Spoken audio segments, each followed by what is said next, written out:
আসসালামু আলাইকুম বন্ধুরা, তোমাদের কাছে আমি একটি কথা বলতে চাই। আমি আল্লাহর কাছে বলেছি, আমি যে আমার ক্ষতি করেছে তাকে আমি কোনো কিছু বলিনি, বলবো না। এই দেখো, এটা হলো সাদা, এটা হলো আমার সীমানা। আমার সীমানা থেকে কমসে কম 10-12 ফিট ভিতরে আমি আমার যে ফলের গাছগুলি আছে ওগুলো লাগাইছি। তো এই দেখো সীমানাটা, আমি কোন জায়গায় গাছটা লাগাইছি, যে বড়ি গাছটা কাইটা ফালায় রাখছে।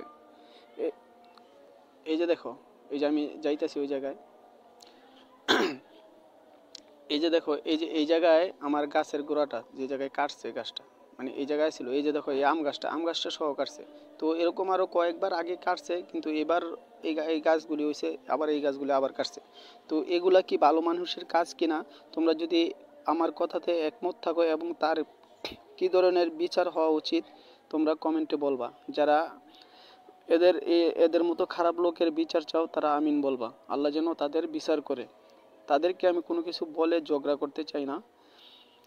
আল্লাহর কাছে বিচার দিয়েছি, যারা আমার এই ফল বড়ি ধরছিল, এই বড়ি ধরা গাছটারে, এই যে দেখো সুপারি গাছ, এইটুকা সুপারি গাছটা সহ উপরে ফেলাই দিছে।